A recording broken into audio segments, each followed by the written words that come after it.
Baik,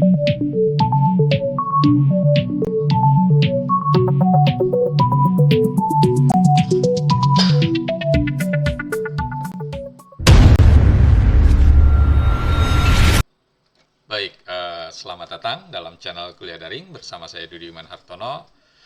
Kali ini kita akan membincangkan tentang opini publik. Ya, hari-hari terakhir ini, kalau kita amati di berbagai media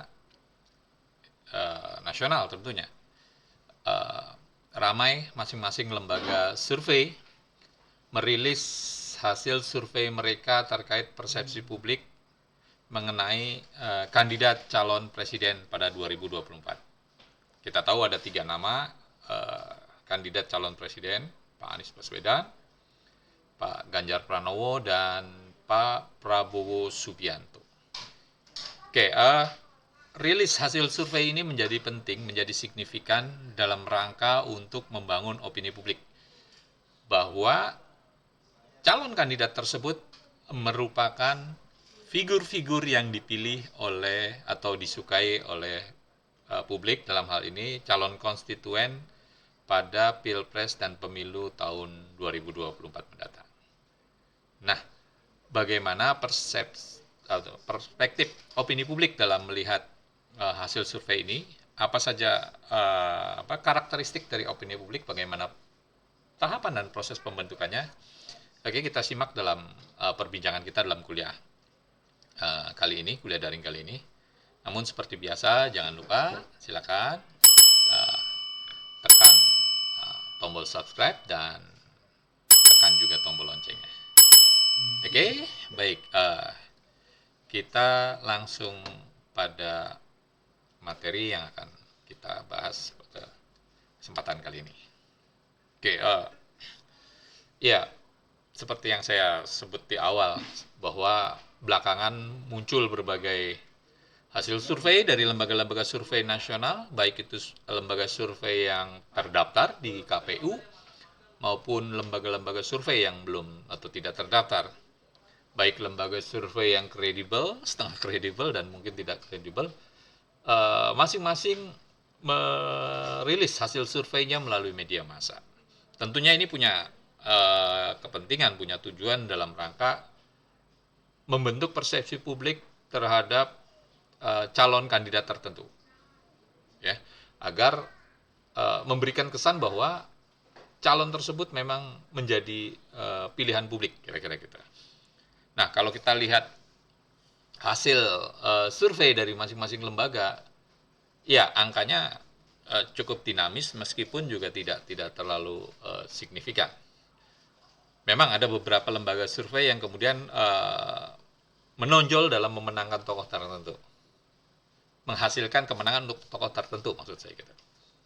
Ya, meskipun ada juga lembaga-lembaga survei yang cukup konsisten dalam memberikan rilis hasilnya terhadap tokoh lainnya, gitu, kira-kira gitu. Nah, ini dari Litbang Kompas tentang faktor-faktor yang mempengaruhi pilihan pada capres, gitu. Oke, ya, ini adalah lembaga-lembaga survei. Yang terbaru adalah tentu dari Capres Indikator yang merilis ternyata nih, Pak Anies unggul 42,4% dari calon-calon lainnya, yaitu Pak Ganjar dan Pak Prabowo. Ya, tapi bidikan indikator, skema indikator hanya pada wilayah DKI Jakarta. Sementara pada lembaga survei lainnya yang memotret persepsi publik secara nasional, umpamanya dari SMRC, melihat atau menghasilkan angka pada Pak Ganjar, naiknya tren elektabilitas Pak Ganjar, gitu, sementara Pak Anies turun, gitu. Nah, hasil-hasil survei ini tentunya menjadi bagian dalam rangka membangun opini publik tadi yang saya sebut di awal. Nah, kita akan membahas tentang opini publik. Apa sih opini publik? Ini adalah pembahasan atau buku yang klasik tahun 1922 dari Walter Lippmann yang membahas tentang opini publik atau public opinion. Ya.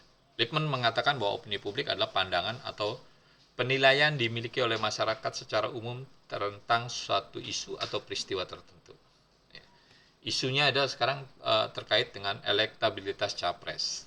Nah, makanya ramai-ramai lembaga survei merilis hasil survei mereka, hasil temuan mereka melalui media gitu. Nah, namun ada beberapa orang mensinyalir bahwa tidak semua lembaga survei berlaku objektif dalam melakukan surveinya. Ada lembaga-lembaga tertentu yang bisa dipesan kira-kira gitu. Nah, inilah yang kemudian berkait dengan pembahasan kita tentang opini publik. Nah, ada konsep kunci yang diberikan oleh Lippmann dalam melihat opini publik. Yang pertama adalah stereotype. Ya. Stereotype adalah kita tahu adalah sebuah gambaran atau ide yang umum biasanya yang diterima masyarakat mengenai satu kelompok bangsa atau golongan tertentu atau situasi tertentu. Dan stereotip ini dapat mempengaruhi cara masyarakat melihat suatu masalah atau isu gitu. Umpamanya stereotip terhadap perempuan gitu kan. Yang paling gampang, pokoknya kalau kita melihat ada di jalan mobil di depan kita berjalan pelan gitu, begitu kita salip supirnya drivernya perempuan, kita akan bilang oh pantas perempuan gitu. Nah, ini stereotip gitu. Atau stereotipnya ibu-ibu yang sen kanan belok kiri gitu. Padahal kan itu stereotip, balik lagi. Ya kalau kita bicara tentang stereotip terhadap suku-suku tertentu gitu kan, stereotipnya terhadap orang Jawa, orang Papua, orang Minang dan sebagainya, atau orang etnis Tionghoa dan sebagainya, kan kita punya stereotip tersendiri. Nah, stereotip itu menjadi konsep kunci dalam pembangunan opini publik kita. Jadi stereotip yang sudah dimiliki masyarakat, yang sudah ada pada masyarakat terhadap publik, terhadap figur publik atau tokoh publik tertentu, ini akan lebih mudah dalam membangun opini publik. Dari tiga kandidat calon presiden, mamanya sudah ada stereotip tertentu dari sisi mamanya perspektif kesukuan, mamanya Pak Anies berasal dari ras Arab gitu kan, Pak Ganjar dan Pak Prabowo dari Jawa gitu kan. Bisa aja kita melihat stereotipnya dari sana. Atau stereotipnya Pak Prabowo yang mantan perwira militer, sementara Pak Ganjar dan Pak Anies adalah sipil. Atau stereotip Pak Anies sebagai seorang akademisi, Pak Ganjar adalah seorang birokrat, Pak Prabowo mantan perwira militer tadi. Nah, ini bisa dikembangkan untuk membangun opini publik. Oke, yang berikutnya adalah konsep kunci berikutnya adalah pseudo environment, adalah sebuah gambaran situasi atau interpretasi yang dibentuk oleh masyarakat mengenai realitas di luar kepala mereka. Ya, pseudo environment ini dibentuk oleh media dan pengaruh dari kelompok-kelompok tertentu. Ya, kita bisa melihat bahwa pengaruh media sangat kental, sangat lekat dalam kehidupan orang, dalam kehidupan manusia belakangan ini, ya, melalui pemberitaan, melalui tayangan barangkali televisi maupun koran, mereka dapat membentuk persepsi dunia tentang dunia di sekitar masyarakatnya gitu. Umpamanya sebuah media memberitakan mengenai sebuah peristiwa. Nah, peristiwa yang muncul dalam pemberitaan media adalah konstruksi media massa atas peristiwa tersebut. Acap kali itu bukan sebuah realita yang sesungguhnya. Insiden kebakaran, media akan melihat insiden kebakaran, membangun konstruksi cerita berdasarkan framing maupun agenda settingnya. Ya, umpamanya tentu dalam rangka membangun opini publik, masing-masing tim pemenangan calon presiden akan membuat framing tertentu terhadap tokoh-tokoh ini gitu. Umpamanya hasil kerja Pak Anies 5 tahun di Jakarta.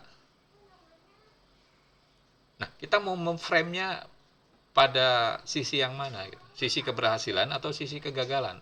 Pun demikian dengan yang dilakukan terhadap Pak Ganjar dan Pak Prabowo. Gitu. Orang memframe Pak Anies meninggalkan legacy yang sumur resapan umpamanya gitu kan. Itu kan menjadi itu. Padahal mungkin ada legacy lain dari Pak Anies yang justru itu sesuatu yang prestisius, sebuah prestasi gitu. Tapi kepentingan dalam membangun opini publik untuk meruntuhkan citra Pak Anies, framingnya akan dibuat sedemikian rupa yang dapat merugikan si tokoh. Nah, itu kemudian menghasilkan apa yang disebut oleh Lippmann sebagai pseudo environment. Jadi interpretasi yang terbentuk tentang realitas di luar diri masyarakat itu, dan menganggap bahwa itu adalah realitas yang real, padahal itu adalah realitas yang semu yang dibuat oleh media. Gitu. Kemudian ada yang disebut picture in our head. Ini adalah representasi mental atau gambaran yang dibentuk individu mengenai suatu masalah atau isu. Nah, representasi ini tentunya dipengaruhi oleh stereotype dan pseudo environment tadi gitu. Gambaran kita tentang sosok calon presiden tadi, Pak Anies, Pak Ganjar dan sebagainya, sudah dipengaruhi oleh stereotipnya Pak Anies sebagai akademisi, stereotipnya Pak Ganjar sebagai birokrat, atau Pak Prabowo. Gitu. Nah, kemudian ditambah dengan pseudo environment yang dibangun oleh media. Gitu. Disinilah kemudian kita nanti akan bisa melihat bagaimana peta politik pemilik media. Kita tahu media di Indonesia dimiliki oleh 3 korporasi, 4 sampai 5 korporasi utama. Yang pertama Pak Surya Paloh dengan Grup Media Indonesia ya, Medcom Groupnya ini jelas mendukung Pak Anies Baswedan. Gitu. Ya. Kemudian ada MNC Group. MNC Group sampai saat ini belum secara resmi memberikan dukungannya pada tokoh mana gitu. Nah, ini akan sangat dinamis dalam pembentukan opini publik di media gitu. Kemudian ada grupnya Transcorp, ada Kompas, ada juga Tempo.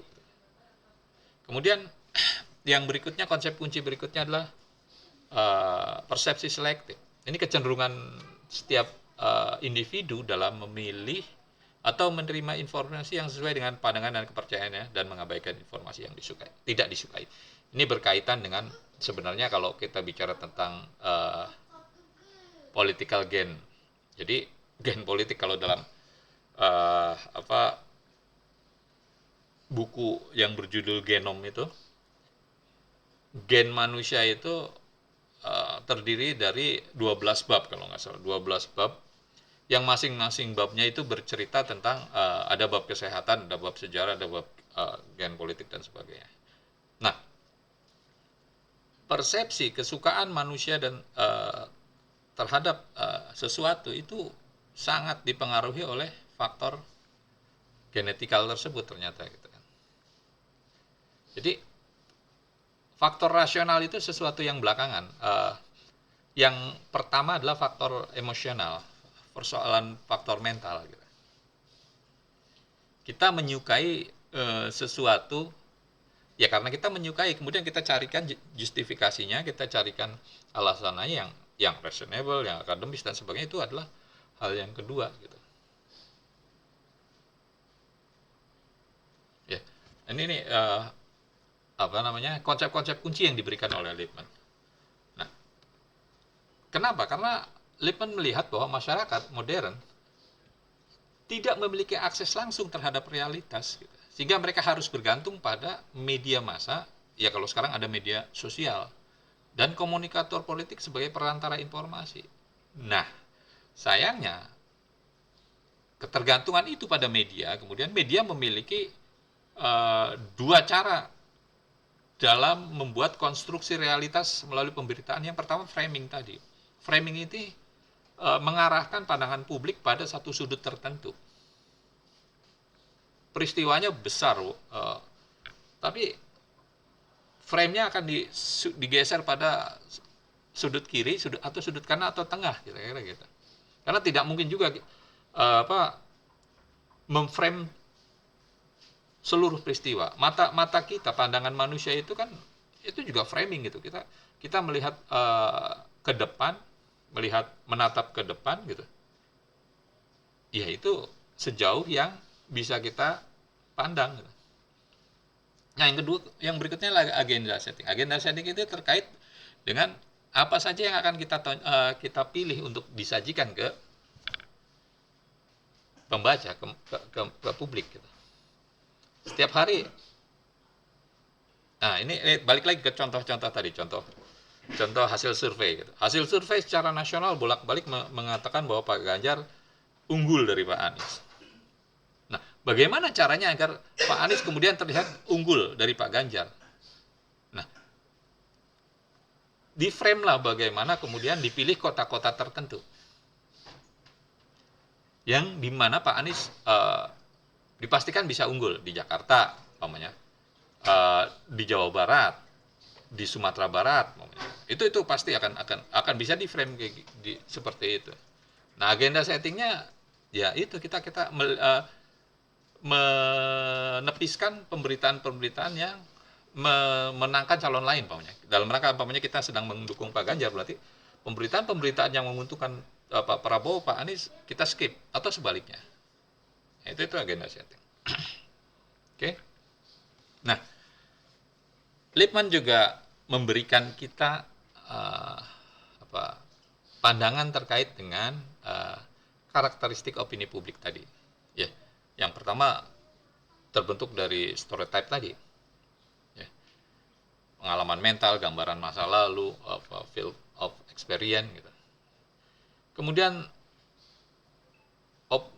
karakteristik kedua opini publik terbentuk melalui pengaruh media massa dan elit politik. Jadi ini sudah pasti terdistorsi, sudah pasti tidak objektif. Ya, kalau buka lagi maunya penjelasan saya tentang hierarchy of influence maupun manufacturing consent, kita akan melihat bagaimana media memang tidak netral dari sejak awal, dari sejak pikirannya udah nggak netral gitu. Kemudian karakteristik berikutnya adalah opini publik cenderung tidak konsisten, mudah berubah-ubah, tergantung pada situasi dan informasi yang diterima. Ya, kasus yang orang bisa berbalik, tadinya dia kemudian menjadi pelaku, kemudian atau menjadi korban, kemudian bisa jadi pelaku. Orang tadinya bersimpati, kemudian bisa sebaliknya berubah menjadi antipati. Nah, ini kita bisa lacak beberapa pemberitaan mengenai ini, bahwa ketidakkonsistenan opini publik terhadap sebuah peristiwa. Kemudian opini publik bersifat abstrak, ya, nggak spesifik.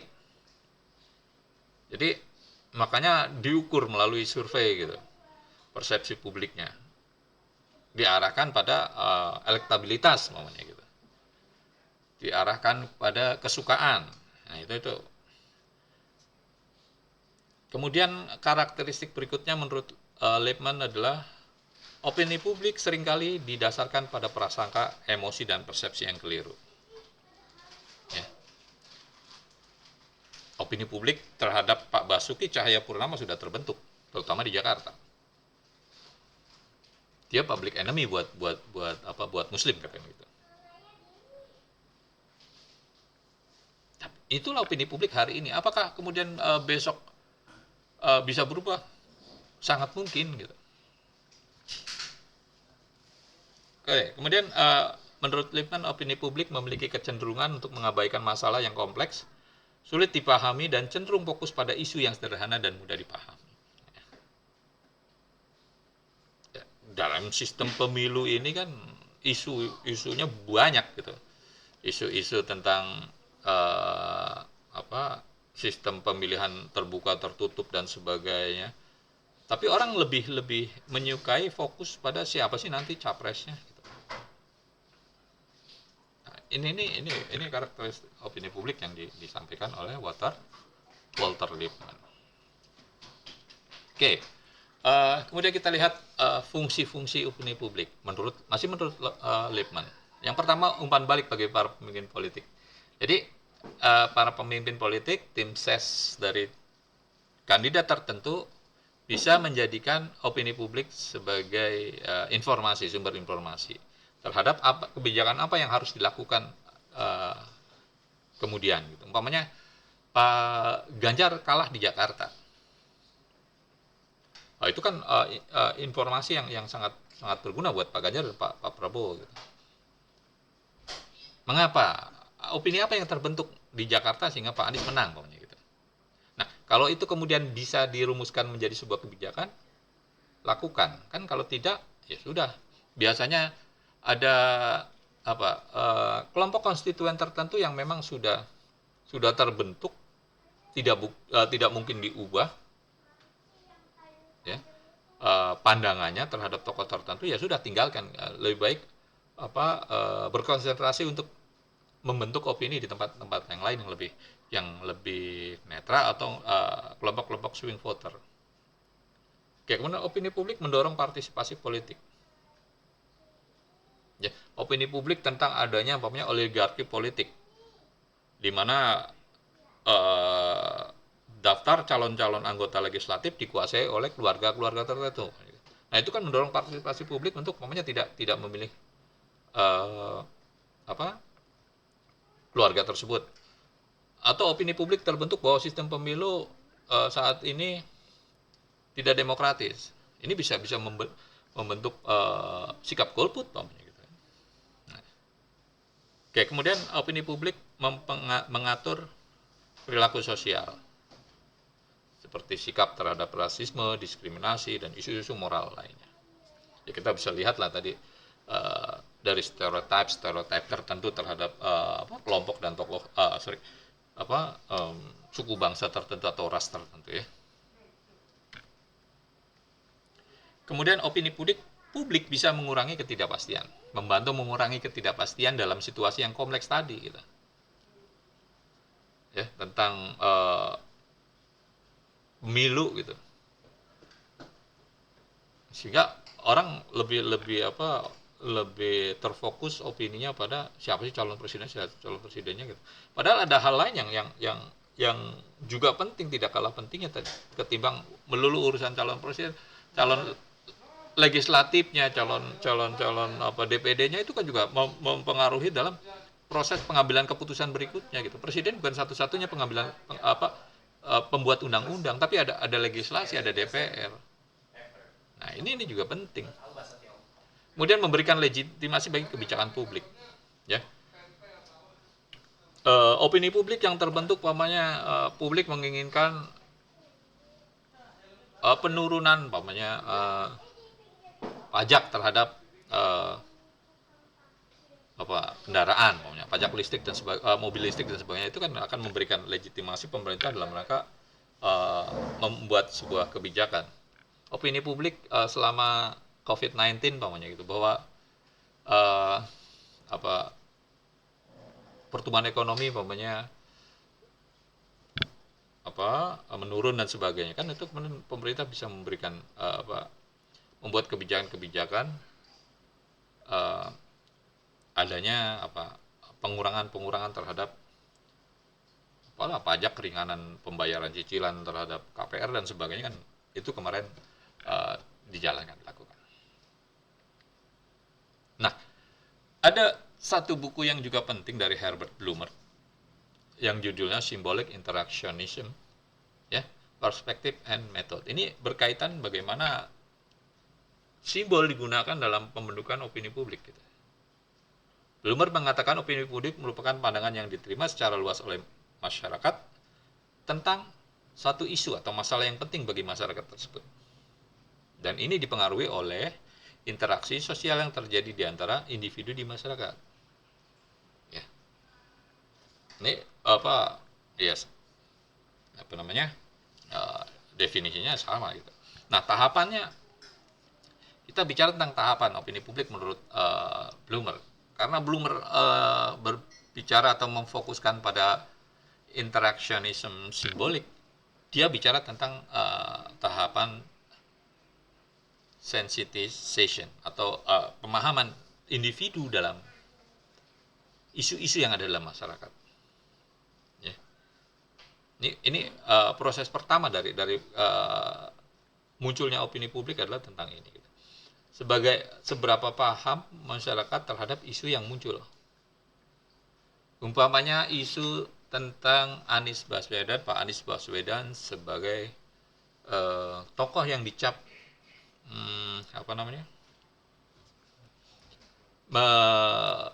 menggunakan politik identitas. Opini publik itu terbentuk gitu.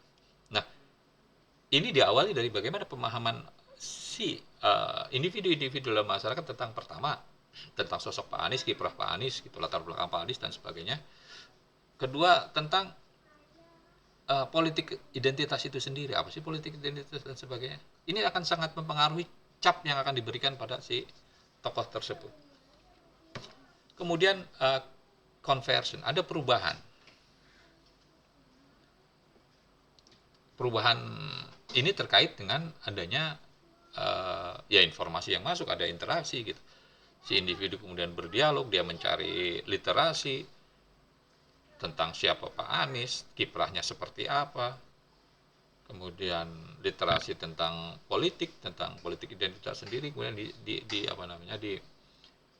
dihubungkan, koneksikan antara ucapan Pak Anies, sikap, tindakan, kerja dengan politik identitas sendiri. Ada nggak sesuai nggak gitu? Nah, ini bisa membuat opini publik berubah gitu, terhadap cap yang sudah awal. Kemudian tahap berikutnya ada mobilisasi, ya, di mana individu-individu yang memiliki sensitivitas terhadap isu tertentu mencoba mengurangi individu lainnya.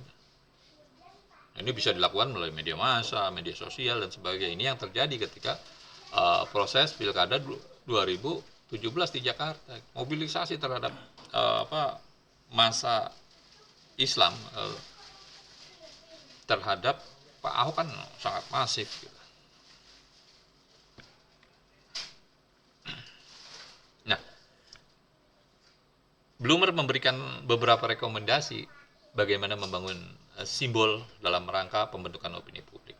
Yang pertama adalah konteks sosialnya. Jadi pemilihan simbol dan makna yang diberikan itu sangat bergantung pada konteks sosial di mana simbol itu muncul. Nah, masing-masing kandidat ini tentu akan menggunakan simbol-simbol tertentu. Biasanya yang paling